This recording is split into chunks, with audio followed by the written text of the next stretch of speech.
So let's talk about Codex Adeptus Custodes and why the internet at large seems to have found it so disappointing.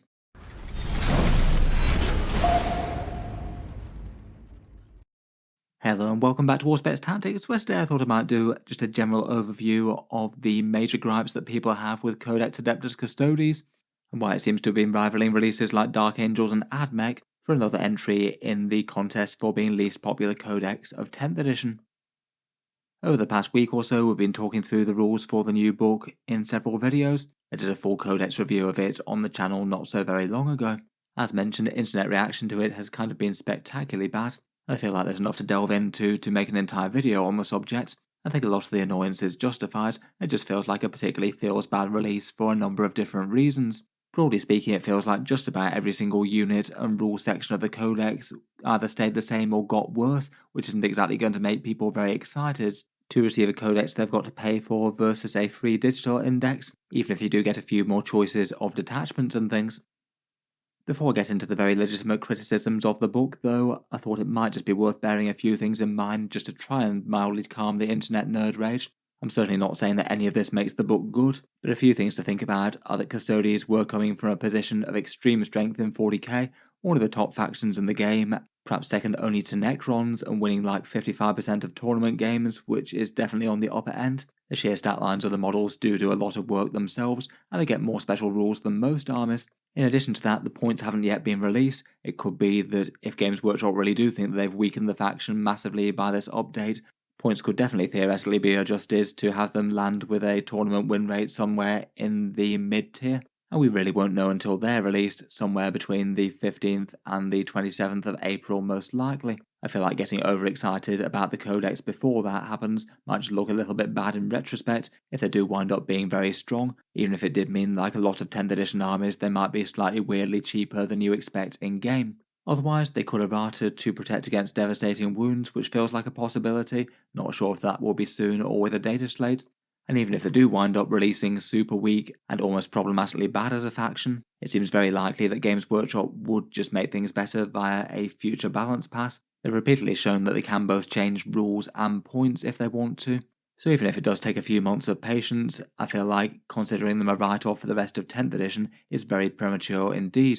With all that aside though, it does feel like the Codex has basically downgraded the army from the index, so let's get into the main reasons why. First up, and to put it simply, the datasheets kind of got worse/less interesting. I feel like datasheet changes in 10th edition often tend to be more side grades rather than upgrades. That might be the best versus the kind of rampant power creep that we had in 9th edition really. But I feel like for at least a fair few codexes that we've seen so far, besides maybe Dark Angels, there's been a fair mix of give and take, some things getting more interesting with some fun new rules that could be good to try out, some of them taking certain nerfs to a greater or lesser degree. For the Custodes book though, there's almost nothing that adds power or interest to any individual unit though, and the vast majority of things just took small knocks to power or flavour. The Terminators lose the option to redeploy turn 1 if they want to. They have to go into strategic reserve, which maybe makes a little bit less difference versus just teleporting them in via deep strike. The Blade Champion can't reroll advanced rolls and doesn't get a free heroic intervention anymore. Poor old Valerian loses his reroll ability. The Shield Captain's stance special rule is less powerful, not doubling up on stances each turn of the game and instead just getting it one turn. The Dawn Eagle Jetbike Shield Captain lost his 6-inch Consolidate. Executioner Great Blades for Sisters of Silence Vigilators only get anti-psych of 5+, despite being kind of a bad unit before really. And Prosecutors lose battle line outside of the normal Maiden's task force, not that most people were really spamming them too much to be fair. Trajan Valoris maybe crowns the datasheet nerfs, and I'll get onto him later. Otherwise, things that maybe feel like they had slightly poorly written datasheets didn't really get the help they needed. I feel like the Virtus Praetors could have used with some sort of new special rule. At the moment, their sort of Lance Mortal Wound sweep attack is almost always inferior just to using their own charge damage, and while it's quite cool imagery, it really makes sense to do rather than just moving normally, shooting and charging. Otherwise, the one that I thought could have used a bit of attention might have been the Venerable Contemptor Dreadnought. That one was seriously quite weak and seemed to be paying far too much price for its Resurrect on Death type ability, though arguably I guess that one could be fixed with points cost, making it significantly cheaper. Overall, it looks like there was only really 3 main datasheet buffs. The Sisters of Silence rule now works against mortal wounds. Castellan Axes hit on a 2+, though that itself was maybe a missed opportunity, and we'll get onto that later as well. and the shield captain got a very small stat line boost, the new loadout giving him access to a shield plus a spear, so he can have +1 wounds plus the Guardian Spear's melee attacks, though the Melter Shot versus the Guardian Spear attacks maybe feels like more of a side grade than an upgrade. There was also the Terminator Shield Captain changes, though again that feels more side grade territory. Overall, it feels like the bad news just far outweighs the good from a datasheet interest point of view. I do think that some of these might have been motivated by trying to cut down the Custodes to just 2 special rules per model. Admittedly, some of the characters like the Blade Champion arguably had kind of 4 special rules on their datasheet. Maybe that was part of the philosophy for removing the second bit of each double rule, but in my opinion it's not like it was overly complex or anything. Pairing with that, both the datasheets seem to have broadly got worse, but also the detachment rules, if you pick any specific one, do seem to be less impactful versus the index. A fair few takes that I've seen on the new reactions have basically been saying, can we just stick to the index, as it seems more interesting and impactful versus these. Out of the competitive detachments from the Codex, I'd say it's arguably probably going to be Talons of the Emperor, maybe Shield Host as the other main option, and I guess having the option to choose is a positive, though when both of those choices feel inferior to what came before, it does take the shine off it a little bit. Starting with the Talons, I feel like they genuinely do have some very good stratagems, lots of things that do help the Custodes while they're fighting over the midfield objectives, though I feel like if you just directly compare them to the Index Shield Host, probably the Index Shield Host wins out. Things like Fights First, -1 damage, Resurrecting Custodes, and +1 to wound against monsters and vehicles were all massive, and while I feel like the stratagems here are good, they probably don't quite add that sort of level of threat and value. On the other hand though, the thing that is a direct step down is their core rule. It's just much worse versus the previous 4+ save against mortal wounds and against devastating wounds, just a 5+ against mortal wounds and psychic attacks now, with a positioning requirement to be next to Sisters of Silence. Again, it's not terrible, particularly against armies that might go heavier with the mortal wounds. The dev wound thing is an issue that again I'll get onto. But I guess on top of that, it might have some negatives for people who wanted to just play Custodes and not Sisters of Silence. I feel like plenty of people are happy to mix and match a bit, though not everyone wants them fighting together for whatever thematic reasons. I'd sum that one up as perhaps a slight downgrade on the stratagems and a fairly big downgrade on the detachment rule. Otherwise, we've got the new Shield Host. Their detachment rule I think is genuinely kind of fun. Call the War for Custodes, and you get a massive damage boost with AP and critical hits in melee. That is fun at least, but I would argue that the stratagems in the Shield Host are much worse than the Talons one, and far worse than the previous Shield Host ones. Most are just a little bit situational, and also it's a bit unhelpful to see so few of them be battle tactics, given that Shield Captains are 3 of the 6 mainline Custody HQ choices, so they're going to be much lower value in this detachment versus the Talons, and then that even gives you a tricky decision to make as to whether or not you take one along despite the lack of battle tactics to bear that Castellan's Mark IV redeploys. Overall, for the Shield Host, it feels like the core rule is maybe a bit of a side grade. Lose durability against some things, but gain a huge damage turn. The stratagems do seem very significantly worse. The choice is good to have at least, but both of them feel overall less impactful. All major sections either a side grade or downgrade versus Index Shield Host. Then for the third major core rule section for the Codex, they made Martial Qatar a little bit less interesting. Basically, one of the 3 rule sections that you could pick from for Shield Host stances was the Captaris stance, and that could give you a -1 to hit. That's just completely gone now, and now each unit picks between the Decatarai or the Rendax stance for either sustained or lethal hits.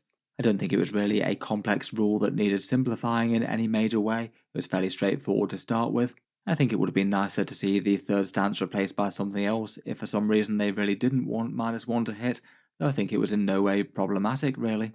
Admittedly, they did get a bit of a side grade in that now you get to pick which stance you'd like for individual units, which will help out damage a little bit.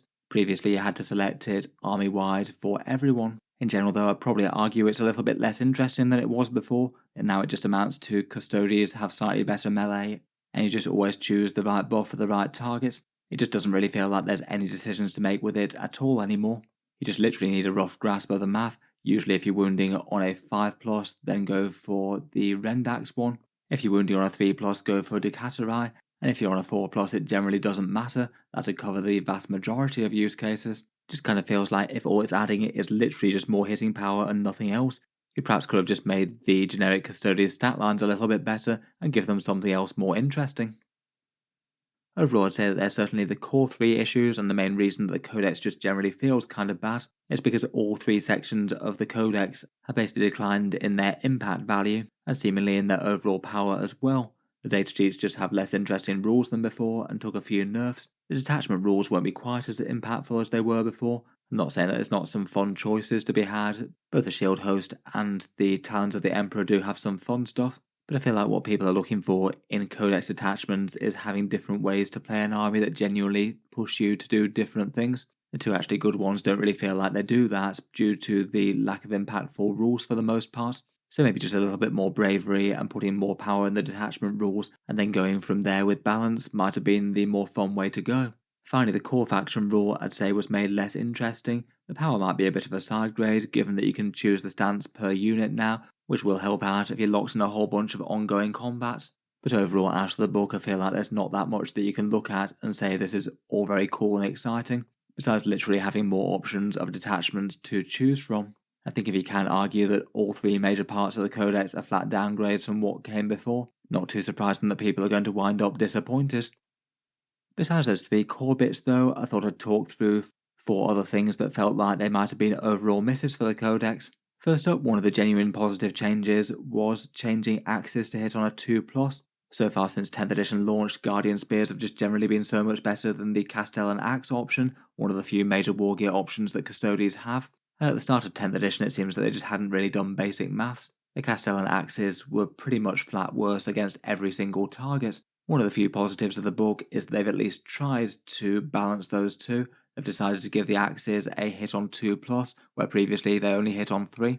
So at least compared with how they were pre-Codex, they've gained a fair bit on the Guardian Spears. I would say that this definitely is a positive step. It means that if you happen to have modelled your units with axes and you want to run them as such, you won't be quite as heavily punished in terms of damage for doing so. Unfortunately though, it still seems to be a bit of a swing and miss. If you look at some average damage output against a bunch of common targets, the Castellan axes are just either the same or worse. For one custodian fighting with their best choice of Qatar for the targets, the Guardian Spear outperforms against things like Hordes or standard Space Marines with 2 wounds, slightly better against the really tough vehicles as well, such as a 2+ save Land Raider, and averages out to be about even against Terminators or a Toughness 9 Rhino. At least against the common targets that are often compared damage against, the Guardian Spears are just either the same or better, and it's only when you really go looking for very specific things that the axes get better, say Toughness 8 units, or either 3 wound or multi-wound targets where the AP doesn't matter at all, say you're fighting demons with just invulnerable saves.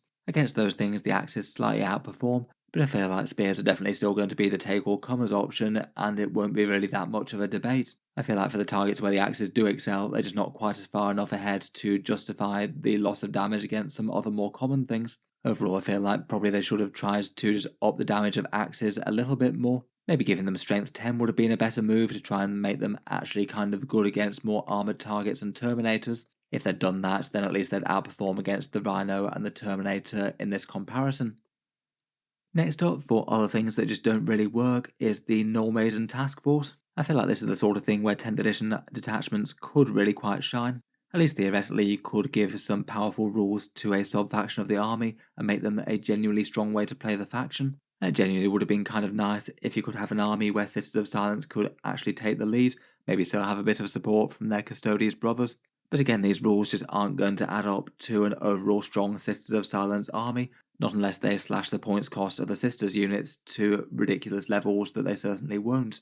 Sisters of Silence are a very tiny faction within the Custodes. They've only got 3 main units. The Bolter Prosecutors are only really good for cheap objective holding, so they've only really got 2 damage dealers in the Witchseeker Flamethrowers and the Vigilator Greatblades. Neither of these units is really powerful enough to go toe-to-toe with the enemy and fight against their best damage dealers. They can both have their uses. I feel like the Witchseekers are genuinely alright for cheap units grabbing objectives and also having some alright anti-infantry shooting threats that the Vigilators are kind of rarely used. I feel like due to that, what they really needed was some sort of big damage and defense type rule that you got for building around the Sisters of Silence detachment, make them legitimately more threatening to enemy heavies and things, and probably needing some sort of durability rule as well, if they're going to be the ones trying to run around and take objectives and not just die instantly as soon as they're exposed.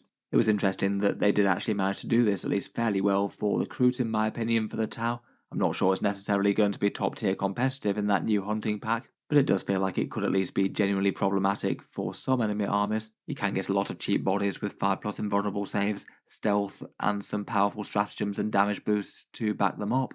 Instead though, the Sisters of Silence got a Battle Shock debuff and several stratagems that only really get good against Psychers or Battle Shocked units. Maybe some slightly punchier Flamers and Vigilators for 1 CP each is the highlight of the detachment, though it's not like Vigilators have enough damage to take round just general purpose enemy high level threats, and the Witchseeker Flamers are still kind of merely okay against anything that isn't just light infantry. It was kind of annoying that they didn't help out the Witchseekers a bit more bar one stratagem. There's still a fair few rules that key off getting say +1 to hit or sustained hits and things. Seems a bit pointless where one out of the two main damage dealer units for the army just has flamers that auto hit. The whole detachment just feels like a bit of a swing or miss. I'm sure some people will try it out in more casual games, but unless you absolutely know that you're fighting a psychic army like Grey Knights or Thousand Sons, there's just not very much that's actually good there. The Battle Shock thing isn't nothing, but just isn't really what they needed. I think another thing maybe worth focusing on is Custodes' overall durability. This one being an overall combination of the faction rule and detachments mainly, where just in general they're going to be easier to take down. Custodes are an army that absolutely live and die by their durability, quite literally. They're slowish, tanky melee units that have their game plan as march up to the mid-board objectives, try and hold them against all cost, mainly functioning as a bit of a shield line type army, which are almost certainly going to be taking some heavy damage from the enemy before they get into combat with anything that the enemy doesn't want them to. When they lost their devastating wound protection, they were bottom of the meta for a while, and now they've lost it again, it maybe doesn't really bode well, particularly as their protection against mortal wounds has been downgraded. Between those two, it does mean that there's a few things that just destroy Custodes disturbingly quickly. They do have some defences in the Shield Host and the Auric Champions, that 5+ save if they're near Sisters in the Talons, and a 4+ save against them for 1 command point in Shield Host, though both of those are far less good than they were before, and neither of them help with devastating wounds. The Codex does seem to have been written with no account of the whole change that devastating wounds had towards the start of 10th edition. As before, devastating wounds were pretty much the most common source of mortal wounds out there, so the special rules not guarding against them is a bit of a miss. I guess it's definitely not impossible that Games Workshop might do some sort of errata to give them that kind of protection again, though it's certainly not guaranteed. That's definitely a huge one, but there were other durability hits. They lost the -1 to hit stance from Marshal Qatar, which is a knock. They lost their -1 damage stratagem, which was either pricey or needed a shield captain, but absolutely huge against damage 3 firepower, where it sort of doubles the Custodes' durability against that. And also they did lose their 2 chances to get fight first, one from Trajan and one from a stratagem if you were on objectives. The fight's first change I'm sure some people will be at least fairly glad to see gone. It did mean that Custodes kind of warped the meta against melee armies, being a very counter-melee faction. I feel like fights first going away I could live with, but taken in context of the rest, it means that Custodes are a lot easier to take down, and even if they did get a little bit of damage increase in some cases to compensate for that, it maybe just doesn't really feel like what they needed more so than durability, given that they'd often kill what they caught anyway. Of course, I guess they could just remove durability more onto the datasheets. They could do points cuts if they wanted to, say 40-point Custodian Guard or 45-point Wardens will be putting a pretty problematic amount of golden armor on the table for the opponent to deal with. I'm not saying that that's the best option or their only option, but getting a good few more Custodes with both their damage and defense on the profile is one way of compensating for that, even if people don't necessarily want more Horde Custodes. Finally, to cap it off, for one of the first reveals for the Codex, Trajan Valoris, the faction leader, getting far less interesting. Again, it's never really going to be a feels-good change. Trajan Valoris used to have the option of fights first on his moment shackle, now he just gets either big damage or big defense for a turn, though admittedly really quite a fun amount of damage, don't get me wrong there. Otherwise, the leadership type rule was to ignore modifiers for things led by the unit. That would include things like wound rolls and damage modifiers, and it meant that he could be a quite good on-the-board counter to certain enemy units out there that Custodians struggle with, things like the -1 damage of a Redemptor Dreadnought or the half damage of Catan. That bit just went away, and now it only works on hit rolls, something that the Custodians didn't really care about, probably more so than any faction. They hit on 2s, and then a lot of their value also comes from the 6s that they get with critical hits, so the amount of damage they lose from a -1 to hit is kind of negligible. Overall, it just doesn't really feel like that's a very good rule for representing Trajan Valoris' leadership abilities. You'd hope the Captain General could do something a bit more exciting in either improving his squad's damage or getting better free stratagems or something else exciting. Otherwise, at the moment, he's pretty much literally just a beatstick character. Step up to the enemy and hit them very hard with a Watcher's Axe, which doesn't necessarily mean that he'll be weak or anything, but just seems less interesting and less fun just add more extra damage to your unit with a big axe. It's just not really adding anything in terms of command abilities. So anyway, overall I certainly don't feel like the book is a very well written one as Games Workshop codexes go, and it's perhaps particularly painful for it to be coming out alongside the orcs, that whether or not they wind up being particularly strong or weak, at least the detachment rules add quite a lot of fun. There are quite a lot more people excited to see the changes there. As I mentioned in a previous video, it's not necessarily going to stop me from collecting and playing Custodes. I've been slowly chipping away at making a little army of them ever since the Watches of the Gate box came out. I still go by the maxim of rules are being temporary, but cool models will last into the future, obviously unless you're a Stormcast Eternal. Overall, I'd certainly rate the rules as more boring from what we've seen so far. The detachments were just a bit more adventurous before. Even if I can see why the fights first has been taken away, the rest didn't seem like it would have been that bad in absence of that. Auric champions and Null maidens just don't really add enough to justify themselves outside of trying it out style games. Maybe small games could be better for the Auric champions perhaps, but beyond that it's just kind of hard to see a faction take nerfs absolutely from all sides. I feel like the majority of people would prefer them to have strong and scary rules, but then adjust for things with points, and if they needed to, decide to charge more points for the Custodes for the strong rules that they get. As mentioned though, Games Workshop have repeatedly demonstrated that they can pull factions out of the underpowered zone when they want to. Drukhari Knights and Custodes themselves all went from being some of the very weakest factions in the game to at least mid-tier or better, so it does seem that at least from a raw power point of view, they're unlikely to languish in the absolute doldrums for the whole of 10th edition. Overall, it's broadly bad news, but at least they gave you female Custodes in the lore. I'm sure that was what all you folks were really after. In any case though, let me know your thoughts on the Custodes Codex. Is it really that bad? Has it affected your motivation to play the faction? And do you think they really will wind up as super weak at launch? Or will Games Workshop make sure that they get things in order with the points ahead of time this time? I look forward to hearing all your thoughts down in the comments. Finally, if you have been enjoying all the videos on the channel, I would just like to mention that Auspex Tactics does have a Patreon page as well, and you can find that linked in the video description if you'd like to help support and keep the videos coming. Channel patrons do get a fair few advantages, seeing certain videos early, regular votes to see what sort of things happen next on the channel, and automatic entry into the regular prize giveaways with a chance to win some big model kits each month. If any of that sounds good to you, or you'd just like to help support, the link is down in the video description. In any case, a massive thank you for listening, and I'll hope to see you guys next time.